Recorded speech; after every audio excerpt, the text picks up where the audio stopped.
Museum Kebangkitan Nasional menempati sebuah komplek bangunan bersejarah yang dibangun pada tahun 1899 di atas tanah seluas 15.742 meter persegi.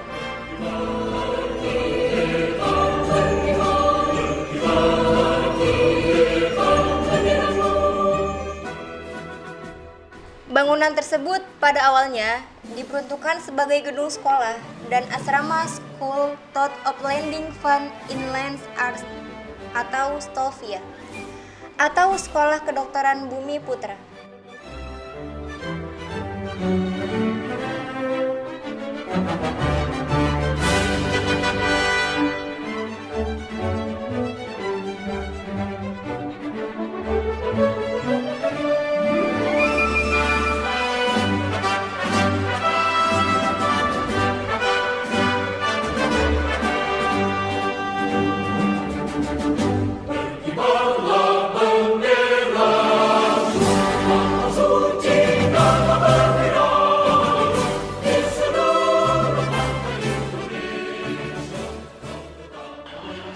STOFIA merupakan penyempurnaan dari sistem pendidikan kedokteran Sekolah Dokter Jawa yang didirikan pada tahun 1851 di Rumah Sakit Militer Wiltfrieden atau sekarang Rumah Sakit Pusat Angkatan Darat Gatot Subroto.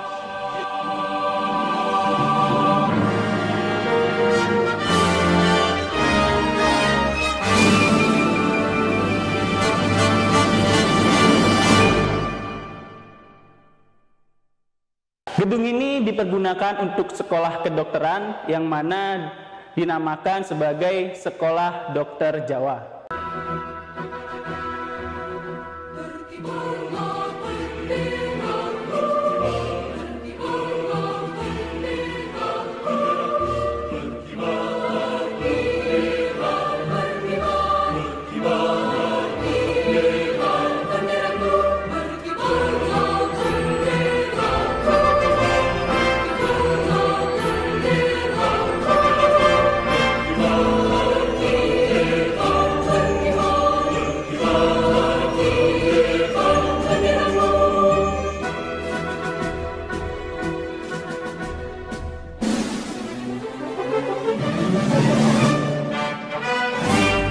STOFIA tidak hanya mengajarkan ilmu kedokteran modern yang berkembang di Barat, namun juga melakukan penelitian ilmu pengobatan dan praktik kedokteran tradisional.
masa itu, tidak jarang masyarakat Hindia Belanda mengalami pandemik penyakit seperti cacar dan malaria. Lulusan Stovia langsung mendapatkan tugas di kota-kota Hindia Belanda ke pelosok-pelosok daerah untuk mengatasi pandemi.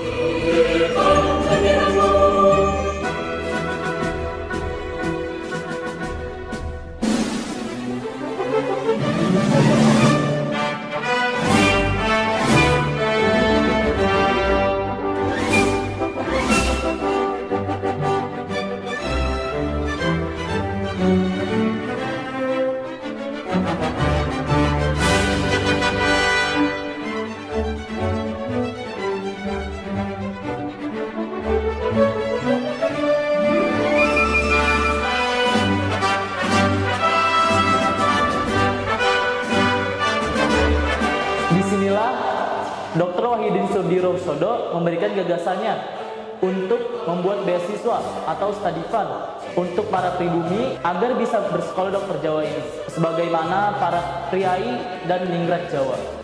Gedung Stovia merupakan tempat penyebaran gagasan Dr. Wahidin Sudirohusodo yang tidak lain adalah lulusan Sekolah Dokter Jawa. Gagasan beliau tentang study fund atau dana pendidikan untuk membantu pelajar pribumi yang tidak mampu mendapat respon yang sangat baik dari para pelajar Stovia, khususnya R. Sutomo dan Suraji.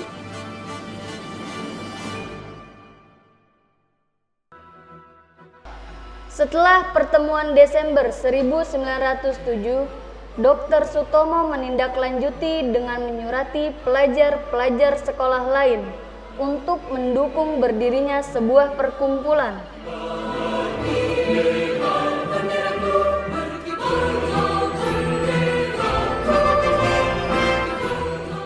Di tempat inilah didirikannya organisasi modern pertama, yaitu Budi Utomo, yang mana diprakarsai oleh Dr. Sutomo untuk mewujudkan cita-cita dari Dr. Wahidin Sudirohusodo.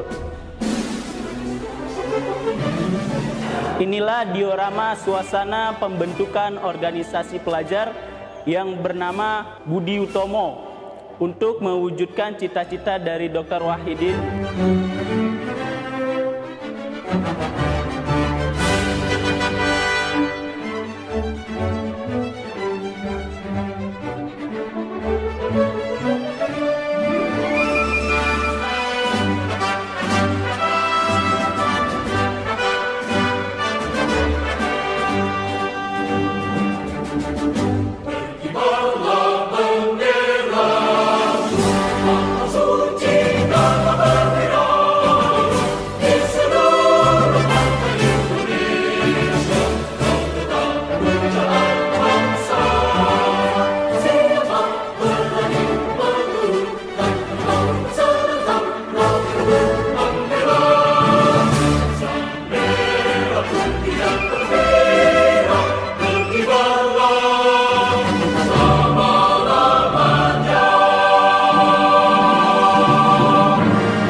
Inilah ruangan asrama mahasiswa kedokteran Stovia.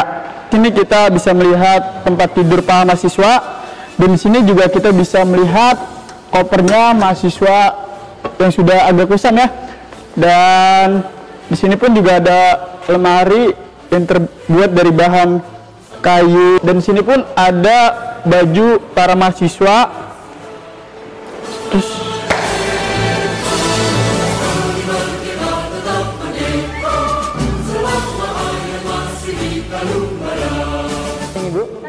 saya dari Merdeka. Merdeka. Saya dari PAC Tarumajaya, Ibu. Saya dengar-dengar Ibu keturunan dari Bapak Latumeiten. Gimana sih, Bu, sejarahnya Bapak Latumeiten bisa masuk dokter Jawa ini, Bu? Nama saya sesuai KTP IKTP adalah Antonetta Louise Latumeten. Tapi saya lebih beken dipanggil Luki. Ya. Ibu Luki. Saya adalah cucu Dr. Latumeten dari anak Dr. Latumeten nomor 2 John Ferry Latumeten. Opa saya punya anak 4, 2 laki-laki 2 perempuan. Dan saya anaknya John Ferry Latumeten, anak nomor 2 dari Dr. Latumeten ini. Kakek saya Jonas Anders Latumeten, anaknya seorang nelayan yang hidupnya sangat miskin, boleh dikata di bawah standar kehidupan di Luntong. Luntong itu adalah daerah di pegunungan di luar kota Ambon, kira-kira 24 km. Dia nelayan, setiap pagi jam 2 subuh dia harus membantu ayahnya karena dia anak satu-satunya.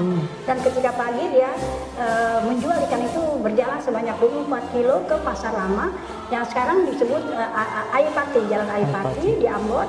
Sepanjang perjalanan itu kadang dia diganggu oleh tentara Belanda, dirampas ikan-ikannya, tapi dia suka melawan, selalu melawan karena itu kan satu-satunya kebutuhan hidup untuk dijual di Pasar Lama, ditukar dengan beras dan segala macam.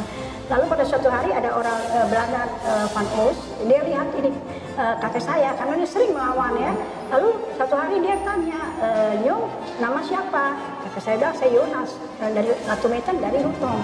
Lalu kenapa nggak sekolah? Tidak, saya cuma lulus 3 tahun dulu SR ya, dulu.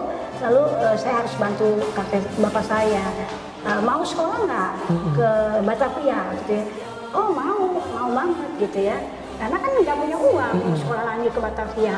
Nah disitulah opa ceritanya bisa sekolah di Batavia, SMA sampai HBS dulu bilangnya ya. Mulu lah harus mulu lalu HBS kan. Nah setelah sampai lulus HBS, yang jadi orang tua asuh ini Pak Os bilang, coba deh daftar ke Lulusan Sofia, ini kan sekolah bangsawan, sekolah swasta Jawa. Opa ikut ujian, opa masuk tembus. Nah dia lalu sekolah di sini karena sebelumnya memang ada beberapa dokter Ambon yang bisa masuk di sini, asal Maluku ya, Ambon asal Maluku. Di situ jadi kisahnya opa bisa masuk sini sampai dia lulus di sini lalu dapat beasiswa ke Utrecht Universiteit di negeri Belanda, kumlot dengan psikiatri, ahli jiwa, dan dia ahli jiwa pribumi asal Maluku yang pertama. Jadi dia selain dokter umum, ahli jiwa pribumi asal Maluku yang pertama. Kesempatan ini saya sengaja memakai pakaian khas Maluku yang disebut baju cele.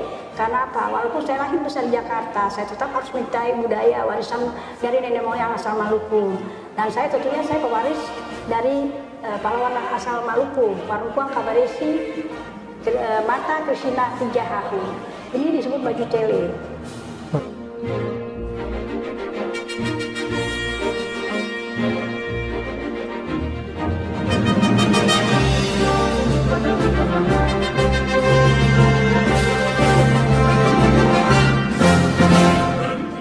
Budi Utomo juga menginspirasi semangat perjuangan berdasarkan persamaan suku, agama, dan kedaerahan.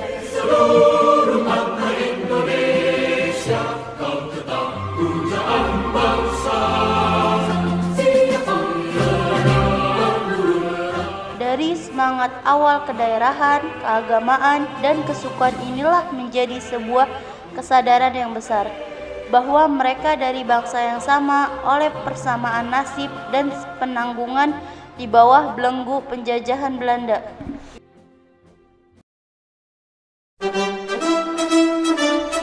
Mengapa Budi Utomo begitu menginspirasi berdirinya organisasi kepemudaan yang lain? Karena perkumpulan seperti Budi Utomo mampu membangkitkan semangat persatuan dan kesetaraan senasib seperjuangan di antara mereka.